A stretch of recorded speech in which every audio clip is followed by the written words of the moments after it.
Bayangkan, kamu sedang menjalani hari seperti biasa. Rutinitas pagi yang terasa monoton tanpa firasat apa-apa. Tapi dalam hitungan detik semuanya berubah total.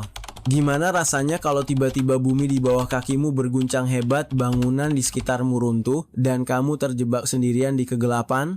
Inilah yang dialami Raju Adhikari, pria 28 tahun dari Kathmandu, Nepal.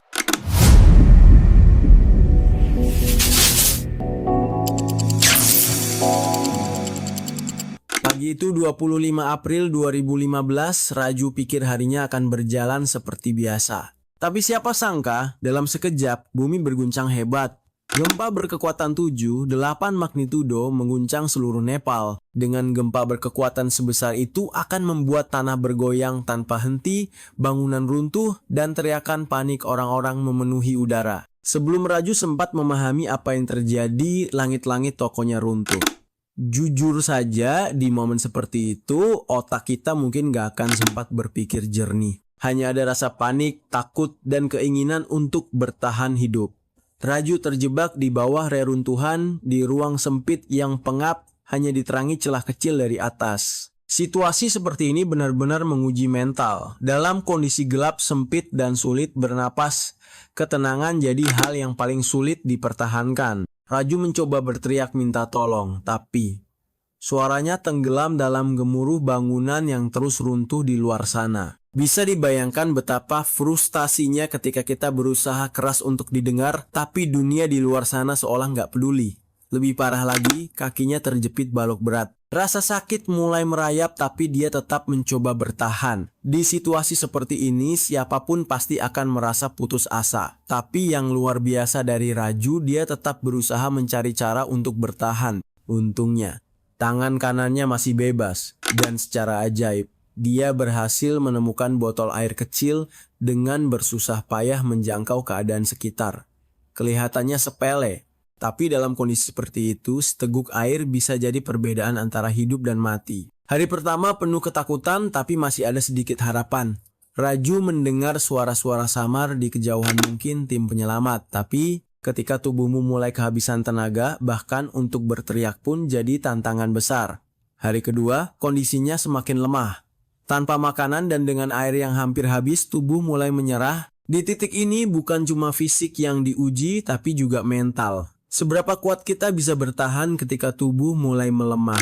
Hari keempat, rasa putus asa mulai menguasai Raju. Dia memikirkan keluarganya di desa, ibunya yang pasti cemas setengah mati, dan adik perempuannya yang selalu mengandalkannya. Di saat seperti ini, pikiran tentang orang-orang tercinta bisa jadi dorongan untuk terus bertahan, tapi juga bisa jadi beban yang makin membuat hati hancur. Raju sempat berpikir, apa aku akan mati di sini? Tapi yang luar biasa, dia menolak menyerah. Ini yang membedakan mereka yang selamat dan tidak. Harapan. Meski kecil, harapan bisa jadi bahan bakar terakhir untuk bertahan hidup. Masuk hari ketujuh, suara langkah kaki terdengar makin jelas. Akhirnya Raju mengumpulkan sisa-sisa tenaganya untuk mengetuk puing-puing di dekatnya. Bayangkan, setelah 7 hari di kegelapan, mendengar suara manusia lain pasti seperti mendengar suara malaikat. Itu momen yang gak akan pernah dia lupakan. Gak lama kemudian, dia mendengar orang-orang berbicara dalam bahasa Nepal.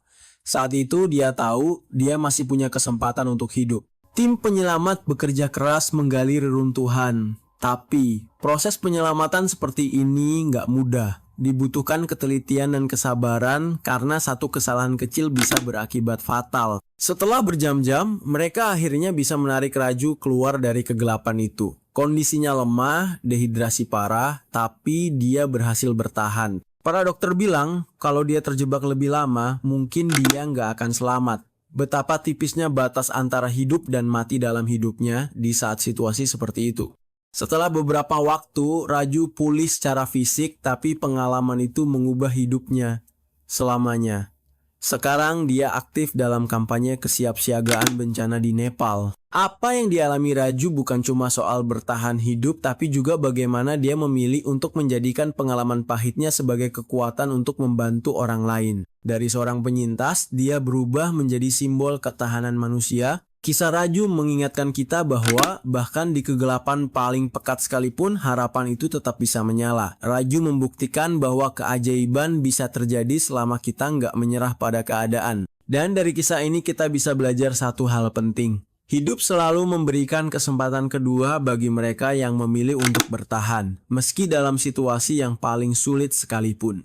Jadi kalau kamu ada di posisi Raju, apa kamu punya kekuatan untuk bertahan? Tuliskan pendapatmu di kolom komentar dan mari kita renungkan bersama seberapa besar peran harapan dalam hidup kita.